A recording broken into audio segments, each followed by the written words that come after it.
امشب در 24 آمار جانباختگان زمین لرزه ترکیه و سوریه به 12,000 نفر رسیده. ناتو از اعزام 1400 نیروی امداد فوری به مناطق زلزله زده خبر داده. اسناد افشا شده از تجاوز نیروهای سپاه پاسداران به زنان معترض. قوه قضاییه با وجود اطلاع از پرونده بر اون سرپوش گذاشته. ادامه نگرانی‌ها از حضور پهپادهای ایرانی در جنگ روسیه علیه اوکراین. واشنگتن به دنبال قطع چرخه تامین قطعات الکترونیکی این پرنده‌ها. و پیچیده‌تر شدن وضعیت پرونده هسته ایران. دبیرکل آژانس بین‌المللی انرژی اتمی در آستانه سفرش به تهران گفته مطمئن نیست برجام امکان احیا داشته باشه. از واشنگتن دی سی این 24 است با فرداد فرحزاد. خانم آقایان سلام و وقت بخیر. مقامات ترک و سوریه آخرین آمار کشته‌های زمین لرزه رو در مجموع 11709 نفر و شمار زخمی‌ها رو تا اینجا حدود 54000 نفر اعلام کردند. تا حالا 684 پس لرزه هم در مناطق زلزله زده ثبت شده. پس لرزه‌ای که ساختمان‌های آسیب دیده رو در معرض فرو ریختن و تخریب جدی قرار دادن. حالا 53000 امدادگر در مناطق زلزله زده در حال فعالیتند. در همین حال 70 کشور و 14 نهاد بین‌المللی برای ارسال کمک به مناطق زلزله زده اعلام آمادگی کردند و ناتو هم از اعزام 1400 نیروی امداد فوری به مناطق زلزله زده در ترکیه خبر داده. رجب طیب اردوغان رئیس جمهوری ترکیه برای 10 استان زلزله زده به مدت 3 ماه وضعیت اضطراری اعلام کرده. در حالی که اردوغان 7 روز غذای عمومی در سراسر ترکیه اعلام کرده، بازدید او از وضعیت امدادرسانی به قربانیان زمین لرزه با شدت گرفتن خشم عمومی در این کشور همراه شده. بعضی‌ها به سرعت واکنش دولت و امدادرسانی و ناایمن بودن ساختمان‌ها که منجر به آمار بالای تلفات شد معترضند. bütün imkanlarımızı ما همه امکانات خود را بسیج کرده ایم. دولت با کمک شهرداری ها با تمام امکاناتشان به ویژه در هماهنگی با نیروهای سازمان حوادث اضطراری ترکیه کار امداد و نجات را انجام می‌دهد. در روز اول البته مشکلاتی وجود داشت، اما در روز دوم و امروز شرایط تحت کنترل بود. از این پس کار ما روی آوارها ادامه دارد. البته امیدواریم وزارت محیط زیست و شهرسازی پاکسازی را آغاز کند. ما در مرحله اول در بعضی جاها از جمله جاده‌ها مشکلاتی داشتیم، اما امروز کمتر است. فردا کمتر از این خواهد بود و من معتقدم مشکلات جزئی وجود دارد که به مرور حل خواهند شد.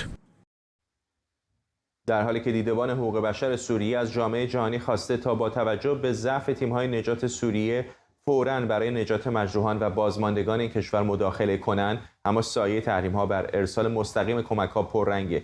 یک مقام ارشد وزارت بهداشت سوریه هم وضعیت در شمال این کشور رو فاجعه بار خونده و رئیس هلال احمر سوریه هم خواستار لغو تحریم‌های اتحادیه اروپا علیه این کشور با توجه به ویرانی‌های عظیم ناشی از زلزله شده. اما به گزارش ABC نیوز مقامات آمریکایی و اتحادیه اروپا تصریح کردند که زمین لرزه تحریم‌ها رو تغییر نمیده. کارکنان اورژانس هم میگن که تأخیرها ممکنه به قیمت جان انسان‌ها تموم بشه.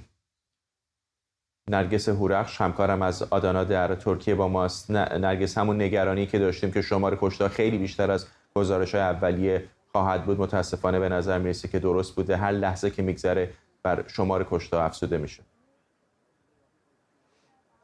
دقیقاً فرداد، مردم یک شبه همه چیزشان را از دست دادن. شاید هیچ کسی تصور نمیکرد که خانه هایی که در آن زندگی میکردن یک باره به مخروبه تبدیل شود و حالا این چادرهایی که شما اینجا میتوانین ببینین به خانه های موقت آنها و یا هم میتونیم بگوییم خانه هایی که شاید برای یک سال دیگر هم مجبور باشند زیر همین چادرها زندگی کنند. اینجا استان قاضی انتپس، جایی که دورتر از آداناست و ما امروز اینجا آمدیم تا وضعیت را از نزدیک ببینیم. در این استان ساختمان‌های زیادی تخریب شدن. یکی از استان‌هایی بوده که بیشترین رقم تخریب را داشته و بیشترین میزان قربانیان هم در همین استان بوده. با توجه به اینکه ساختمان‌های زیادی تخریب شدن، بخش بزرگی از مردم ناگزیر هستند که این شب سردی را که زیر صفر هست، هوا در فضای باز و در یک هوایی که طاقت فرساست سپری کنند. شما میتونین ببینین چادرها را و زنان و کودکانی را که خانه هایشان را از دست دادن و حالا در فضای باز و در یک وضعیت اسفبار دارن زندگی میکنن. تنها راهی که میتونن خودشان را گرم نگه دارن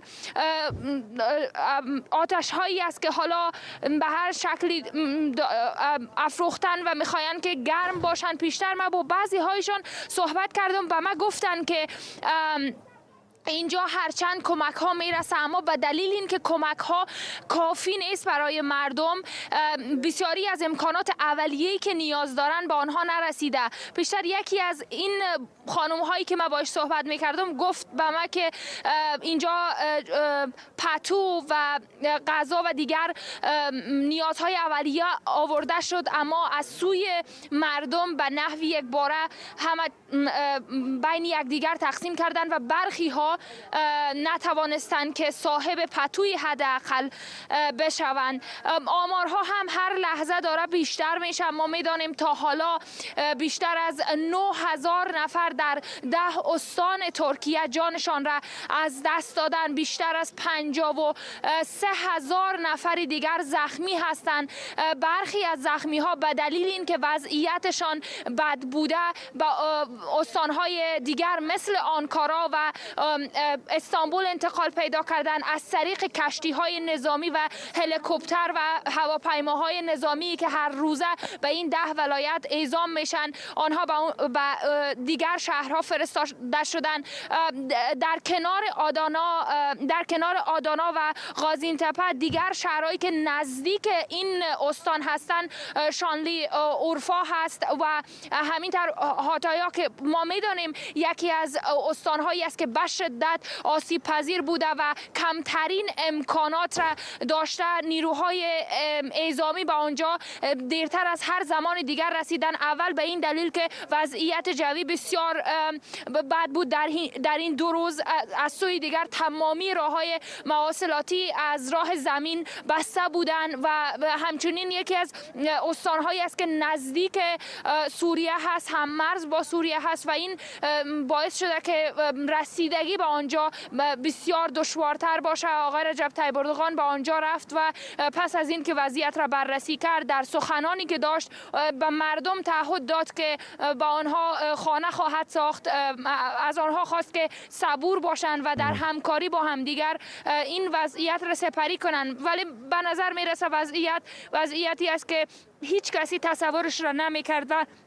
عبور کردن از این بحران چیزی نیست که یک روزه اتفاق بیفته و به نظر میرسه که دولت ترکیه هم قادر به این نیست در حال حاضر که به همه نیازها رسیدگی کنه، با توجه به این که درخواست‌های بین‌المللی هم داشته.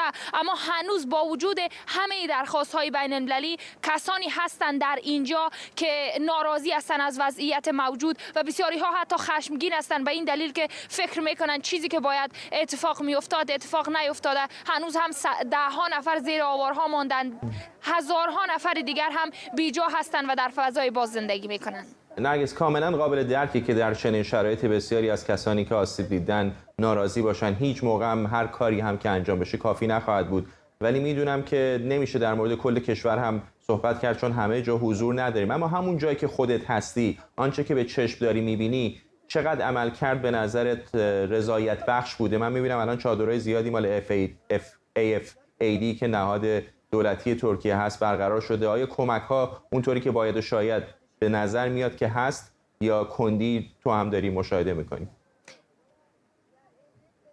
خب باید گفت که برخی از استانهایی که زلزله در آنها آمده بوده، نیروهای امداد توانستن خودشان را زودتر برسانند. یکی از استانها را میتونیم بگوییم اینجا هست، هرچند که کم و کاستی های در رسیدگی وجود داره، اما نه تنها که نیروهای امداد از نهادهای حقوق بشری کشورهای جهان و خود دولت ترکیه در حال رسیدگی است، بلکه مردم هم دارن کمک میکنن میکنن. من همین چند لحظه پیش از این که ما لایو بشیم دیدم که شهروندان عادی و کسانی که به گونه داوطلب اینجا خودشان را رساندن و این زلزله زده ها نان خشک و غذاهایی که حالا نیاز دارن و میتونه شکم گرسنه اینها را سیر بسازه می آوردن اینجا و توزیع میکردن. ولی با وجود این که گفتم بسیاری ها راضی هستن از چیزی که اتفاق میفته، اما برخی های دیگه هم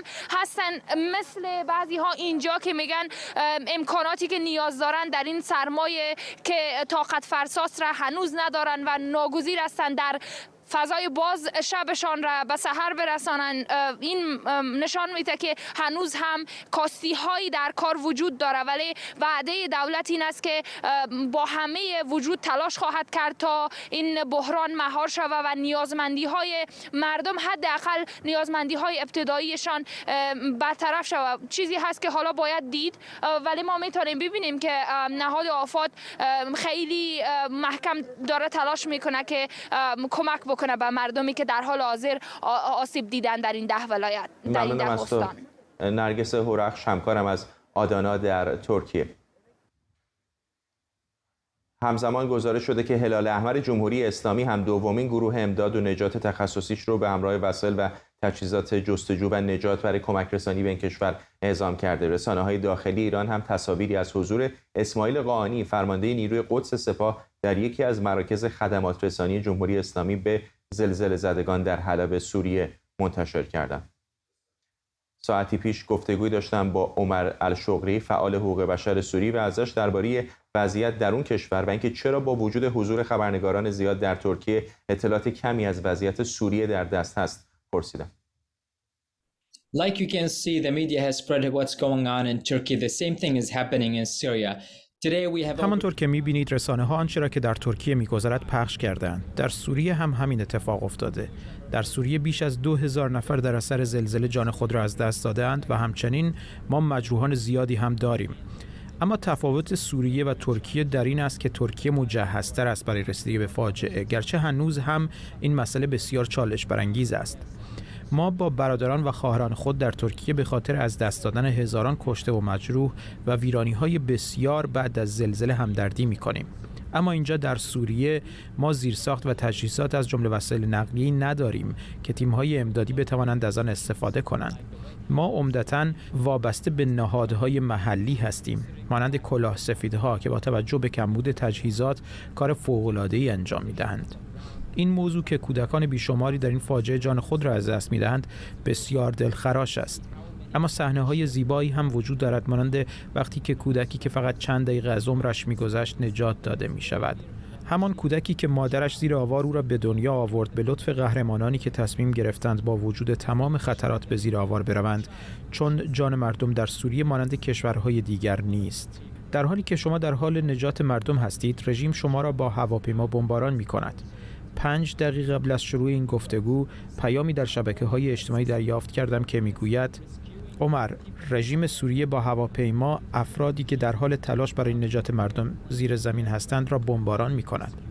این یک فاجعه بزرگ است. رژیم معمولاً از تاکتیکی استفاده می‌کنه که یک منطقه رو بمباران می‌کنه و منتظر میمونه تا افراد برای نجات بیان و سپس اونها رو دوباره بمباران می‌کنه. این وضعیت الان در سوریه در جریانه. از این فعال حقوق بشری درباره وجود درخواست‌های مردمی درباره باز کردن و راحت‌تر کردن مسیر تردد مردم و کالاها در مرز با ترکیه پرسیدم و اینکه آیا کمک‌های بشردوستانه میتونه وارد این کشور بشه.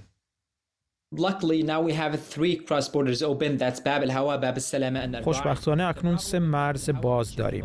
مشکل مرز باب‌الهوا که رایج‌ترین آن است این است که زلزله جاده‌ها را ویران کرده، بنابراین آنطور که باید کار نمی‌کند.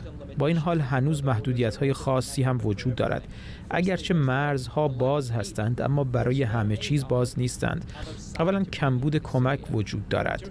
هیچ کمکی وجود ندارد که از ترکیه وارد سوریه شود.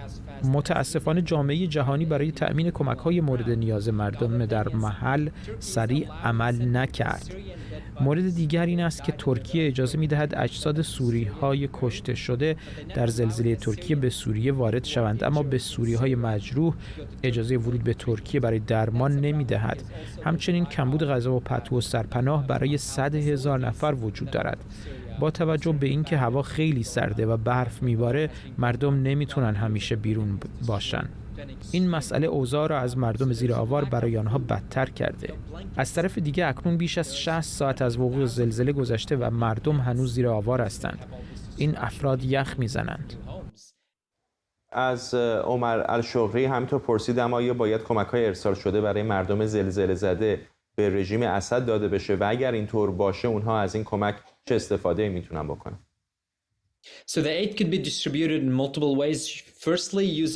می توان کمک ها را به روش های مختلف توزیع کرد. اولا با استفاده از مرزها. مشکل اینجاست که سازمان های مردمی نمی توانند به مناطق تحت کنترل رژیم بروند، زیرا با خطر دستگیری از سوی رژیم مواجه هستند. رژیمی که اگر آنها را دستگیر کند تا سرحد مرگ شکنجه می کند. با این حال این یک حقیقت است که برخی کمک ها، نه همه آنها، باید به دولت برسد تا از طریق آنها به افرادی که در مناطق تحت کنترل رژیم نیازمند هستند توزیع شود. با این حال تحویل کمک ها باید تحت شرایطی باشد. آن همین باشد که رژیم از این کمک ها به عنوان سلاح استفاده نکند. زیرا سابقا رژیم کمک ها را می گرفت و می فروخت به مردم و گاهن کمک ها را به مردم می دادند، از آنها عکس می گرفتند و کمک ها را پس می گرفتند. بنابراین آنها معمولا از کمک به عنوان یک بازی سیاسی استفاده می کنند. آنها با گفتن این حرف که تحریم ها کمک رسانی را برای مردم دشوار می کند، می خواهند تحریم های سوریه را لغو کنند که درست نیست. زیرا تحریم ها چه از طرف اتحادیه اروپا باشد چه ایالات متحده برای کمک های نظامی و پزشکی استثنا دارند. بنابراین این فقط یک تبلیغات است که رژیم از آنها استفاده می کند. اگر رژیم از تحریم رهایی یابد چه می شود؟ کشورهایی که رژیم را عادی تلقی نکردند با پایان تحریم ها این کار را خواهند کرد. پس طبعا در ادامه رژیم مسئولیت بیشتری برای دستگیری و شکنجه افراد خواهد داشت. کشورهایی که رژیم را عادی تلقی نکردند با پایان تحریم ها این کار را خواهند کرد. پس طبعا در ادامه رژیم مسئولیت بیشتری برای دستگیری و شکنجه افراد خواهد داشت. فعلا ما بیش از 2000 زندانی سیاسی در سوریه داریم. این افراد در حال شکنجه شدن هستند. آنها در حال گرسنگی کشیدن هستند. چگونه می توانیم به رژیم اعتماد کنیم که بیش از 1 میلیون نفر را به قتل رسانده و شکنجه کرده و مردم سوریه را برای رساندن این کمک ها سالها گرسنه نگه داشته؟ ما نمی توانیم به چنین رژیمی اعتماد کنیم. ما نمی توانیم به چنین رژیمی اعتماد کنیم. We can't trust the regime. بر اساس سندی اختصاصی که گروه هکری عدالت علی در اختیار ایران اینترنشنال قرار داده، ماموران بسیج و سپاه پاسداران در جریان اعتراضات سراسری به 2 دختر جوان که دستگیر شده بودند تجاوز کردند. در این سند آمده قوه قضاییه با وجود اطلاع از این پرونده با همکاری حفاظت اطلاعات، نیروی انتظامی و سازمان اطلاعات سپاه پاسداران بر این پرونده سرپوش گذاشته. مجتبی پورمحسن گزارش میده. داستان یک آدمربایی و تجاوز حکومتی و تلاش برای خفه کردن دادخواهی. سندی اختصاصی از درون دستگاه قضایی درباره تجاوز ماموران بسیج و سپاه پاسداران به 2 دختر جوان در شب سیاه 11 مهر ماه در خیابان‌های تهران چه گذشت. صدایی که آن شب در شهرهای مختلف ایران شنیده می‌شد و اینجا در محله‌های مختلف تهران 1 ساعت و نیم مانده به پایان 11مین روز پاییز، اما اینجا در پمپ بنزین شهرآرا در خیابان ستارخان جمهوری اسلامی یکی از سیاه‌ترین شب‌ها را برای 2 دختر جوان رقم زد.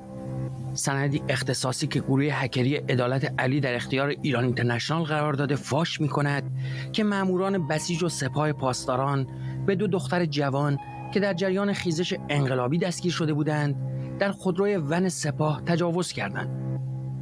پیش از این گزارش‌هایی درباره تجاوز به زنان به دست ماموران امنیتی منتشر شده بود، اما این اولین بار است که در سندی داخلی از سیستم قضایی جمهوری اسلامی آشکارا تعرض به معترضان زن گزارش و تایید شده.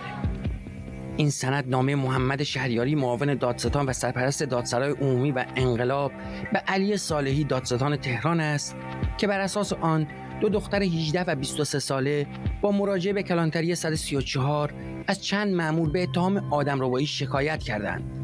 شهریاری میگوید با فشار حفاظت حفاظت اطلاعات فرماندهی انتظامی اجازه ثبت رسمی شکایت به دو دختر جوان داده نشده. اما متهمان پرونده کیستند؟ 4 عضو یگان ویژه سپاه پاسداران که یکیشان مسئولیت اطلاعاتی هم دارد و اتفاقاً یکی از 2 متجاوز است. ماجرا از جایی لو رفت که یکی از مأموران به نام علیرضا صادقی پس از تجاوز و رهاسازی دخترها شماره‌اش را در تلفن خود ذخیره کرده و روز بعد از تجاوز با او تماس گرفته بود. دختر هم صدای او را ضبط کرد. مأموران به خانه علیرضا صادقی در کوچه شهید روح الله جعفری در خیابان پیروزی رفتند و او و پدرش را دستگیر کردند. بر اساس این سند در خانه علیرضا وسایل متعدد نظامی پیدا شده.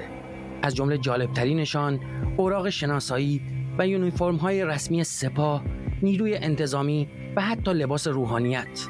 به نظر می‌رسد علیرضا و همکارانش بسیجی‌های پیمانکار جمهوری اسلامی برای سرکوبند، در هر پروژه با یک لباس.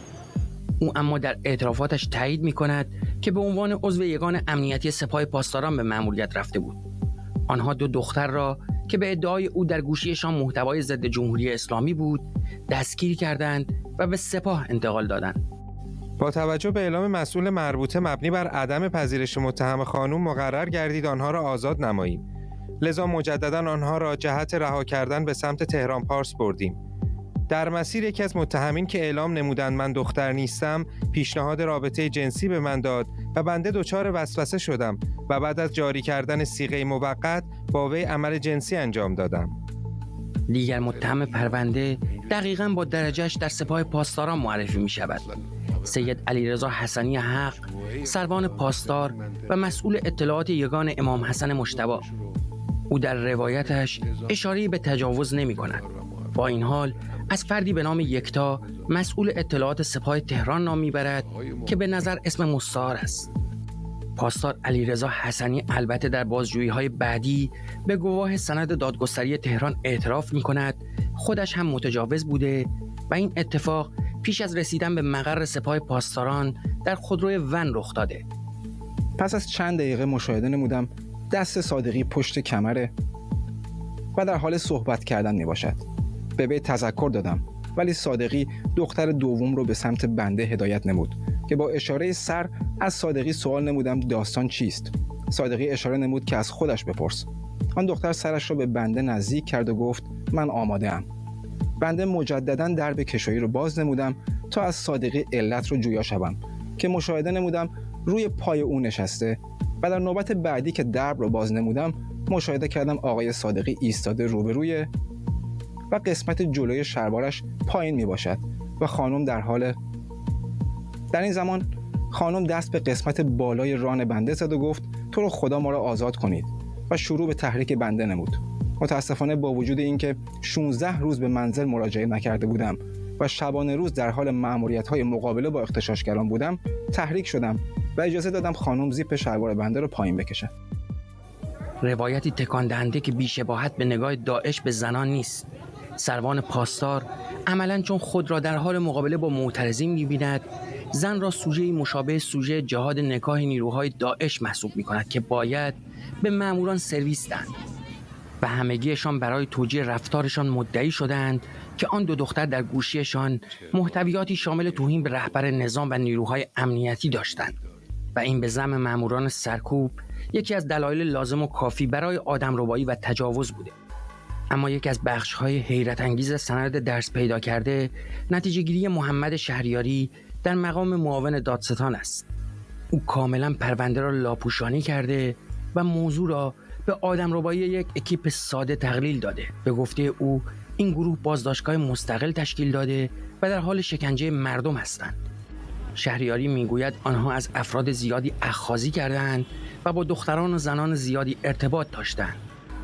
اما این بازداشتگاه به اصطلاح مستقل همان مقر سپاه پاسداران است و اکیپ مورد اشاره مأموران درجه‌دار سپاه پاسداران هستند که به شهروندان زن تجاوز می‌کنند، با این اطمینان که دستگاه قضایی از آنها حمایت خواهد کرد.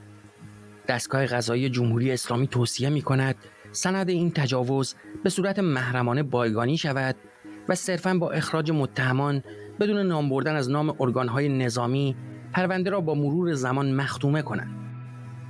شهریاری همانطور که خامنه‌ای پیش از این خواسته بود، افسار قوه قضاییه را که باید مستقل باشد به ضابطین اطلاعات سپاه و اطلاعات نیروی انتظامی می‌سپارد. این ضابطین گاهی نظرات کارشناسی دارن که اینا تحقیق شده است.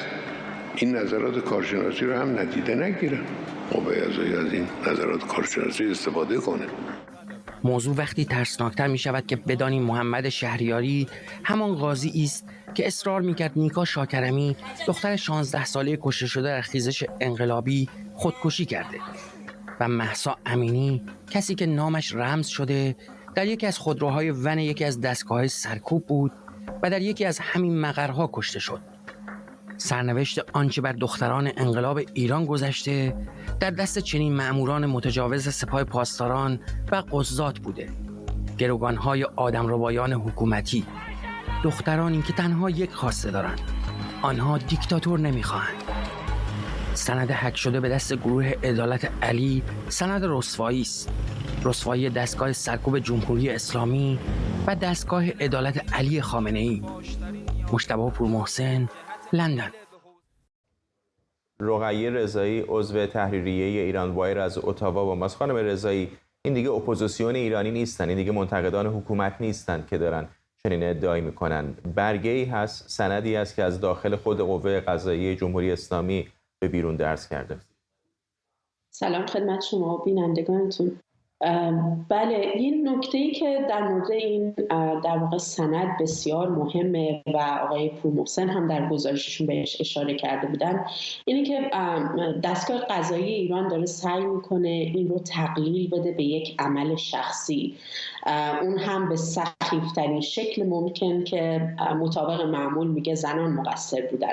این افراد پاشون لغزیده در حال خدمت به جامعه بودن و خدمت به نظام بودن که این اتفاق براشون افتاده، در حالی که در واقع ما میدونیم به تجربه که نیروهای امنیتی ایران در 44 سال گذشته از یک مسئولیت قضایی برخوردار بودن برای اینکه هر کاری رو که در اون لحظه‌ای که دارن در واقع به زن خودشون از نظام دفاع میکنن انجام بدن و در واقع به اون موتوی اصلی نظام که حفظ نظام از اوجب واجباته به اون عمل بکنن.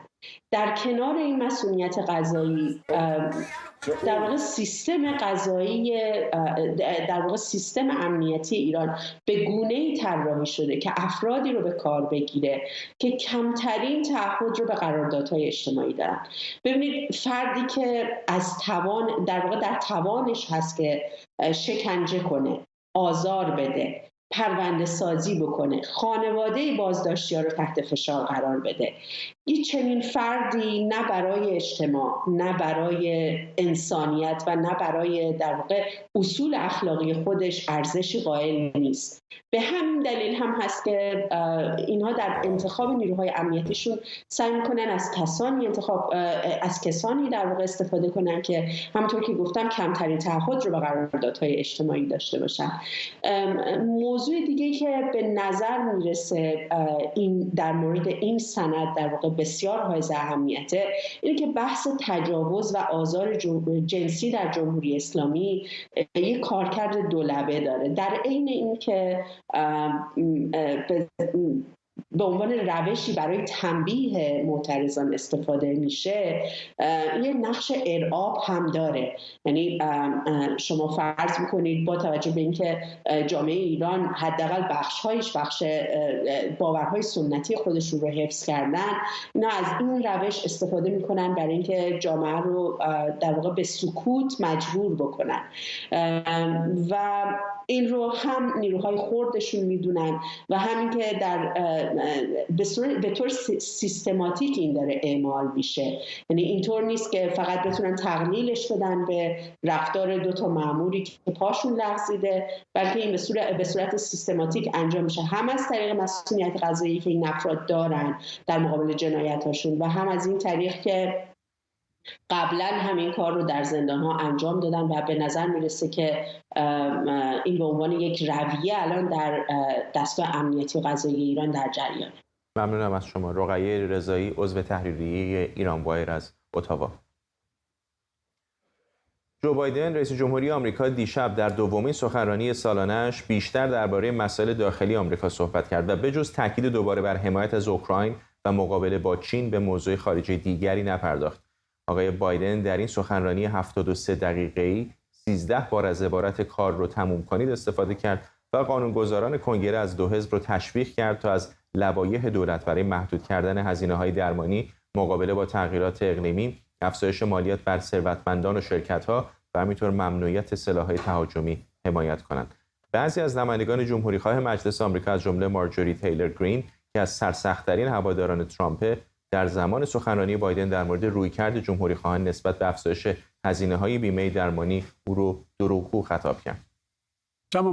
برخی از رفقای جمهوریخواه من میخوان اقتصاد رو به گروگان بگیرن، مگر اینکه با برنامه اقتصادی اونو موافقت کنم. همه شما تو خونه باید بدونین که چه برنامه‌ای دارن. بعضی از جمهوریخواها به جای وادار کردن ثروتمندا به پرداخت سهم عادلانه‌شون میخوان به ارائه خدمات پزشکی و تامین اجتماعی پایان بدن. من نمیگم اکثریت جمهوریخواه.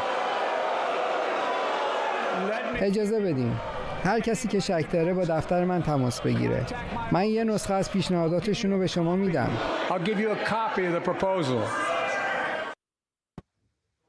جنگیزی خبرنگار کارکشته اینجا در استودیو با ماست. 73 دقیقه سخنرانی طولانی بود. خیلی ها میگفتن که آیا آقای بایدن میتونه طولانی صحبت کنه، نمیتونه، ولی از انصاف نگذریم با انرژی بود دیشب. آره ایشون خیلی پر انرژی بودن دیروز و دومین سخنرانی طولانی یک رئیس جمهور، طولانی ترین 90 دقیقه بود که بیل کلینتون رو ارائه داد سال 2000. رئیس جمهور بایدن اون موقع بحثایی داشت، اما در واقع گفتن الان بیشتر این خیلی دومین سخنرانی طولانی بود و همچنین این واقعیت که این چیزی که ما در واقع میتونیم ازش دریافت بکنیم اینه که خیلی در واقع نشانه مشخصیه که رئیس جمهور میخواد دوباره خود شرکت بکنه در انتخابات و انتخابات در واقع انتخابات رو ببره و بخواد دوباره رئیس جمهور بشه. همونطوری که گفتین 13 بار گفته بذارین کار رو تمام کنیم، در واقع نشون میده که در واقع این خواستیه که میخواد برنامه مخصوصا برنامه داخلیش رو تموم بکنه و به همین دلیل علاقه‌مند هست که در واقع ادامه بده. ایشون به مسائل مثل ترکیه و سوریه اصلا اشاره نکرد و همچنین این زمین لرزه‌ای که در واقع جانهای زیادی رو گرفت اونجا، یک چیزی که در واقع برای سیاست هست. ایشون مسئله اوکراین رو پیش کشید و همچنین که در واقع بیان کرد که حمایت میکنه از اوکراین و این باعث شد که در واقع خیلی‌ها تشویق بکنن ایشون رو و همچنین بسیار باعث تعجب که خیلی کم در مورد چین و بالونی که زدن صحبت کرد. خیلی از جمهوری‌خواها در واقع گفتن که چرا این کار رو نکرده و در مورد این مسئله بیشتر صحبت نکرده، اما در نهایتاً میشه گفت که این سخنرانی بود که بیشتر هدفش این دموکرات ها بودند و همچنین در نهایت باعث شد که اپوزیسیون رو با چیزای باقی بذاره که انتقاد کنن از اون. قبل از اینکه بیایید اینجا داشتیم با هم صحبت می‌کردیم، داشتید میگفتید که آرام آرام کنگره آمریکا داره شبیه بعضی از نظام‌های پارلمانی مثل پارلمان بریتانیا میشه که نمایندگان مجلس وسط صحبت‌های رئیس دولت میپرن وسط حرفش. و همچنین فکر می‌کنم بسیاری از امریکایی که و همچنین بسیاری از مردم میبینن که اونجا در واقع پارلمان بریتانیا میبینن و همچنین در ژاپنی ها که در واقع پارلمانشون دایت اونجا در واقع میبینن که چه اتفاقاتی داره اونجا میفته و اینها رو در واقع نشون میدن رو تلویزیون ها. نگاه کنین تا حد زیادی آمریکایی‌ها و مردم میتونن این دوتا رو شباهت این دوتا رو با هم ببینن. موقعی که ایشون به عنوان مثال امیگریشن در مورد مهاجرت صحبت میکرد، در مورد در واقع تراژدیایی که اتفاق افتاده صحبت میکردن، خیلی ها داد زدن که این مقصر شمایی در زمینه. مارجری بهش گفت که دروغ میگه، داد زد دروغ. این در واقع بار قبل هم موقعی که اوباما اتفاق داشت صحبت میکرد بار اول اتفاق افتاد که یکی داد زد که داری دروغ میگی، موقعی که داشت در مورد در واقع بحث بیمه بود. اون مردی که گفته بود که دروغ میگه درست گفته بود، بعداً هم ازش عذرخواهی کرد، ولی در حال حاضر در اون موقع علیرغم اینکه راست گفته بود اما عذرخواهی کرد. چرا؟ چیزی که بی‌ادبانه به نظر میرسید اون موقع، اما به نظر میرسه که الان این مسئله تغییر کرده و توهین بخشی خواهد شد از آینده. به سیاست خارجی اشاره کردید. شعار آقای ترامپ بود که آمریکا اول و خیلی ها میگفتن که نگاهی درونگرا داره، ولی ما دست کم به عنوان خبرنگاران خارجی در این شهر که دیشب داشتیم نگاه می‌کردیم، نه تنها در مورد ایران که بیننده های ما طبیعتا به دنبالش بودن هیچ اشاره‌ای نکرد، حتی همونطور که خودتون گفتید حتی یک بار هم در مورد جنگ اوکراین از کلمه روسیه استفاده نکرد. در مورد چین هم خیلی کوتاه صحبت کرد. چه تصویری این به ما میده در مورد رویکرد دولت بایدن به سیاست خارجی؟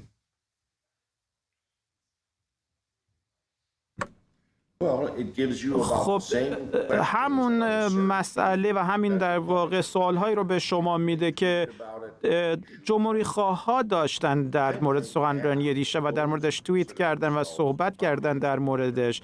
این در واقع نگرانی هایی هستند که وجود داره، به عنوان مثال در میان کسایی که خیلی طرفدار دارن در میان مردم، همچنین در مورد کسایی که در واقع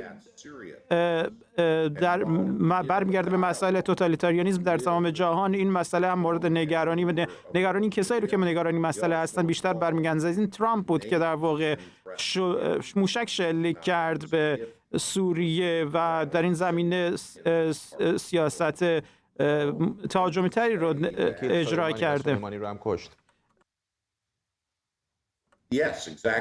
بله درسته، در خاک خارجی هم سلیمانی رو کشت در واقع. من فکر نمی کنم که در واقع کانسرواتیو ها یا جمهوری خواه ها درونگرا هستن صرفاً با نگاه کردن به ترامپ و اینکه چی گفته. جانگیزی خبرنگار پیشکسوت اینجا در استودیو، ممنونم از شما. همیشه باعث افتخار منه. دبیرکل آژانس بین‌المللی انرژی اتمی گفته باید به زودی به ایران سفر کنه و آژانس و جمهوری اسلامی باید هر چه سریعتر راجع به مسائل هسته‌ای با هم صحبت کنند. رافل گروسی در جریان سخنرانی در چتم هاوس لندن گفته تغییراتی که ایران به تازگی در آبشارهای سانتریفیوژیش در فوردو اعمال کرده مایه نگرانیه و آژانس روز به روز توانش رو برای نظارت بر برنامه‌های هسته ایران از دست میده. آژانس از توضیحات ایران درباره تغییرات ساختاری در فوردو راضی نیست. گروسی گفته مطمئن نیست برجام امکان احیا داشته باشه. سمیرا قرایی از وزارت خارجه آمریکا با ماست با جزئیات بیشتر. سمیرا. فردا همونطور که گفتی آقای گروسی گفتگوی انجام داده در اتاق فکر چتم هاوس یا انستیتوی سلطنتی روابط بین الملل و در رابطه با مشخصاً برنامه هسته ایران، نظارت‌های آژانس و اون چیزی که میشه انجام داد برای آینده و اینکه برنامه هسته ایران مجدداً تحت کنترل در بیاد. راجع به همگی اینها صحبت‌هایی کرده. مشخصاً راجع به برجام به این اشاره کرده که تقریباً امیدی به احیای برجام دیگه وجود نداره، اما میشه از طریق توافق‌های دیگری، از طریق گفتگو کردن و رسیدن به راه حل‌های دیگری برنامه هسته ایران رو تحت کنترل در آورد. و گفته در رابطه با اینکه تحت کنترل در آمدن برنامه هسته ایران از طریق برجام باشه یا از طریق یک توافقی بجز برجام باشه، او نظری در رابطه نداره، کاملا خنثی هست، براش اهمیتی نداره. اون چیزی که براش اهمیت داره اینه که برنامه هسته‌ای ایران تحت نظارت باشه و همه برنامه‌ای که ایران در پیش گرفته مطابق قوانین عدم اشاعه پیش بره و جمهوری اسلامی نتونه به سمت نظامی کردن برنامه هسته‌ای خودش پیش بره. آقای گروسی مجدداً راجع به یک تغییر ساختاری که جمهوری اسلامی چندی پیش در فوردو انجام داده بود صحبت کرده. پیشتر رویترز به یک گزارشی دست پیدا کرده بود که نشون میداد که در فوردو ایران 2 آبشار از سانتریفیوژهای پیشرفته آیار 6 رو به نوع دیگری به هم ارتباط داده. اگر پیشتر زمانی که بازرسان حضور داشتن یا بر اساس اون علمی که آژانس داشته اینها رو در یک ترتیب خاصی به هم ارتباط داده بود، اون ترتیب رو به هم زده و یک ترتیب دیگری رو انجام داده و آژانس این مسئله رو متوجه شده بود، بازرسی رو به ایران فرستاده بود، بازرس این رو گزارش کرده بود. با این همه جمهوری اسلامی مستقیما به اون بازرس این رو اعلام نکرده بود و بعدتر در اواسط ژانویه این مسئله رو مکتوب کرده بود، به آژانس فرستاده بود، ولی این مسئله تنش‌هایی رو به وجود آورد.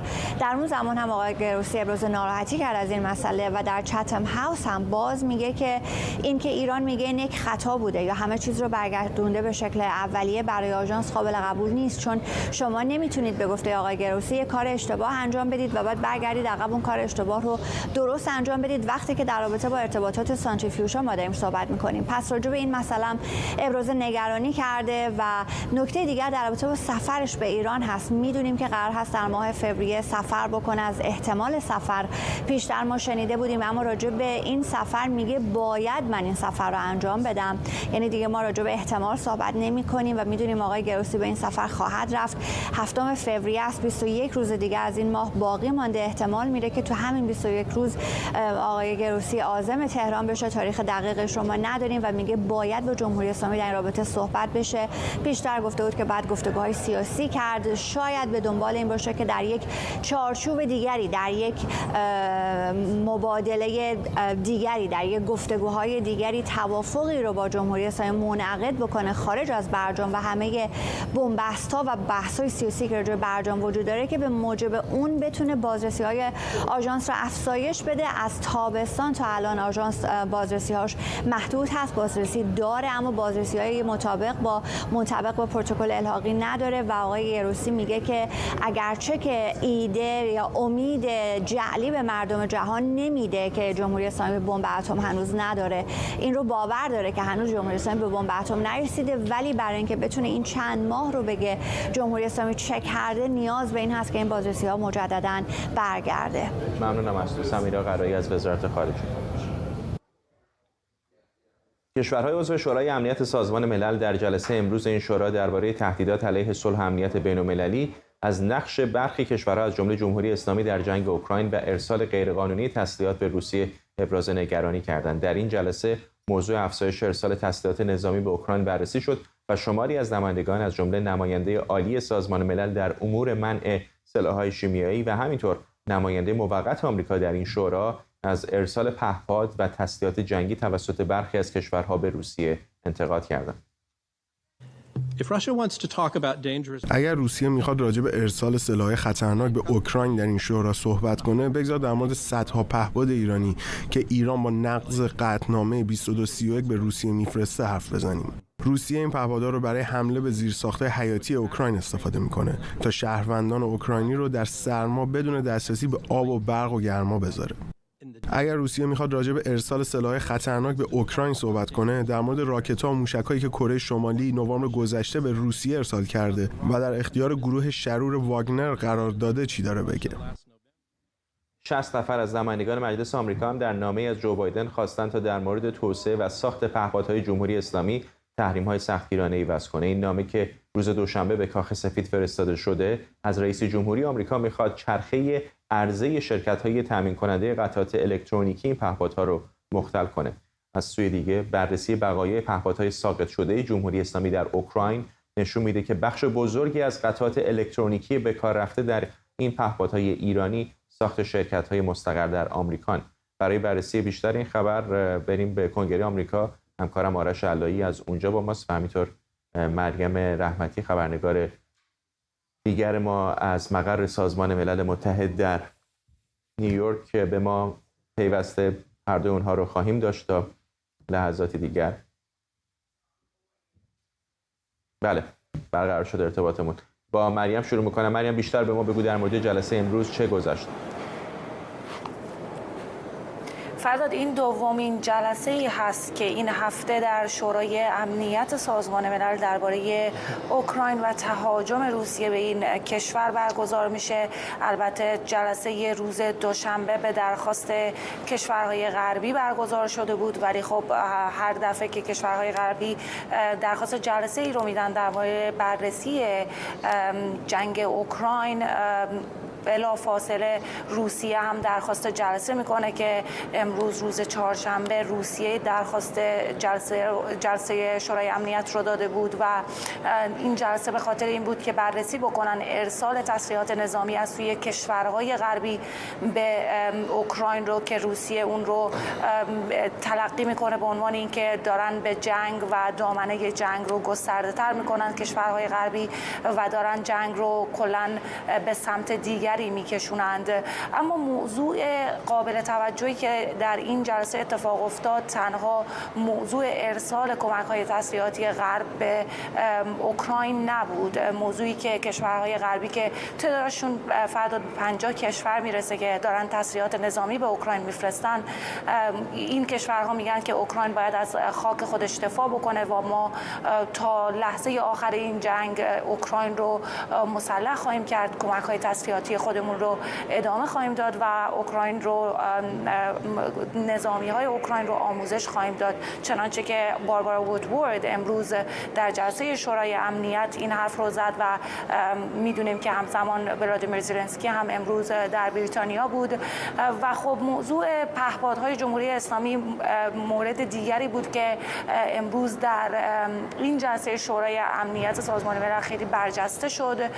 نماینده‌های بریتانیا، فرانسه، آمریکا و آلبانی در سخنرانی‌هاشون جمهوری اسلامی ایران رو به نقض قطعنامه‌های شورای امنیت، مخصوصا قطعنامه 2231 متهم کردند. گفتند جمهوری اسلامی با ارسال پهپادها به روسیه و استفادهش در جنگ اوکراین داره تحریم‌های سازمان ملل رو دور میزنه و همچنین منشور سازمان ملل رو نقض میکنه. حرفای نماینده آمریکا رو شنیدیم که گفت صدها پهپاد جمهوری اسلامی باعث شده که مردم اوکراین در تاریکی و سرما به سر ببرند. موضوعی که باربارا وودورد نماینده دائم بریتانیا بهش اشاره کرد موضوع نقض تحریم ها بود از سوی جمهوری اسلامی. نماینده آلبانی گفت موضوعی که باید مورد تمرکز شورای امنیت فعلا باشه ارسال غیرقانونی پهپادهای جمهوری اسلامی به روسیه هست و استفادهش در اوکراین و حمله به زیرساخت‌های اوکراین توسط این پهپادها. موضوع قابل توجه دیگه موضوع حرف‌های نیکولاس دیریویر نماینده دائم فرانسه بود که او گفت دبیرکل سازمان ملل باید تیم تحقیقاتی رو بفرسته به اوکراین تا درباره این پهپادها یک گزارش مفصل تحقیقاتی آماده بکنن و این گزارش رو در دسترس شورای امنیت قرار بدن.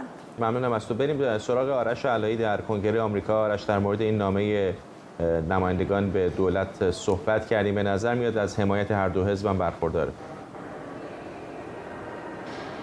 بله، دموکرات‌ها جمهوری‌خواه ازش حمایت کردن. حداقل 3 تا از اون، آقای کوئلر، آقای فلوگر و آقای بیکن، قبلا در موارد دیگه هم من باشون مصاحبه کرده بودم. هر 3 نفرشون از مخالفین سرسخت جمهوری اسلامی هستن. آقای بیکن در کمیته روابط خارجه از بیش از 60 امضا داره این نامه. اما داستان این است که فرداد آمریکایی‌ها چه میتونن انجام بدن. من 2 هفته پیش هم این سوال‌ها رو اون موقعی که ما فهمیدیم که بیشتر قطعات الکترونیکی این پهپادها، مخصوصا پهپاد شاهد 136 و مهاجر 6 اصلا ساخت شرکت‌های آمریکایی است و بعد بسیاریش هم در بعد از 2020 خریداری شده به نظر می‌آید. یعنی اون تراشه‌ها و ریز پردازنده‌های جدیدی هستن، آخرین فناوری هاست. این است که در کمیته روابط خارجی سنا من وقتی از سناتورها بعضیا میپرسیدم اونها خبر نداشتن که چگونه این ریز پردازنده ها تراشه ها رو جمهوری اسلامی تونسته به دست بیاره و همین هم خودش مایه نگرانی است و مسبوق هم به سابقه است. من مقاله‌ای نوشتم در بخش انگلیسی ایران اینترنشنال چاپ شده 2-3 روز پیش راجع به همین سابقه جمهوری اسلامی است در دور زدن تحریم هایی که خود دولت آمریکا گذاشته. از جمله مثلا ما میدونیم که الان نزدیک به بیش از 10 دهه جمهوری اسلامی از طریق یک پاکستانی که در مرز آمریکا با مکزیک یک رستورانی داشته و شرکت‌های آمریکایی رو از اون طریق استخدام می‌کرده، قطعات جنگنده های F-14 رو مستقیما از ارتش آمریکا خریداری می‌کرده. بیش از 12 سال این اتفاق افتاده و بعد از اینکه آمریکایی‌ها فهمیدن متوجه شدن اون فرد نزدیک به 20 برابر بیشتر از اون چیزی که قیمت اون وسایل بوده پول در آورده، از این پول مردم ایران است. بنابراین این نامه‌ای هم که قانونگذاران نوشتن در جهت این است که بفهمن سرمنشأ این تراشه‌ها کجاست و چگونه جمهوری اسلامی رو دریافت کرده. ممنونم از هر دوی شما. آرش علایی از کنگره و مریم رحمتی از مقر سازمان ملل. رئیس جمهوری اوکراین در سفری غیرمنتظره به بریتانیا از دولت این کشور خواسته اوکراین رو با تسلیحات سنگین بیشتر از جمله جنگنده‌ها تجهیز کنه. همزمان رئیس کمیسیون اروپا اعلام کرده که اتحادیه اروپا در حال آماده کردن دهمین بسته تحریمی علیه روسیه است و قصد داره اون رو تا 24 فوریه امسال و در یکمین سالگرد حمله روسیه به اوکراین اجرا کنه. این بسته تحریمی بر روی فناوری‌هایی که ممکنه ارتش روسیه برای دور زدن تحریم‌ها استفاده کنه متمرکزه. شایان سمیعی کارشناس امنیت ملی اینجا در استودیو به ما پیوسته. چقدر فکر می‌کنید که ممکن هست تجهیزاتی رو که اوکراین به دنبالش هست بریتانیا در اختیارش قرار بده؟ با درود به شما و مردم شجاع ایران، بایستی عرض بکنم این احتمال بسیار بالاست. به چند دلیل عرض می‌کنم. به این دلیل که یک، بریتانیا در حال حاضر می‌خواد خودش رو به عنوان یک قدرت مطلقه اروپایی مطرح بکنه و چه کاری از این بهتر که بتونه در راستای جنگ اوکراین با روسیه از یک حمایت فراجناحی در داخل و حمایت سایر کشورهای اروپایی برخوردار باشه، در ضمن اون که نشانگر قدرت به اصطلاح بریتانیا در اروپا هم خواهد بود و اون جنگ و جدال پشت صحنه‌ای که آلمانی‌ها داشتن برای اینه که تانک بدیم یا تانک ندیم یا اول امریکایی‌ها تانک بدن بعداً ماها بدیم بسیار بسیار حائز اهمیت هست و این مسئله رو برای اوکراینی‌ها خیلی راحت تر میکنه.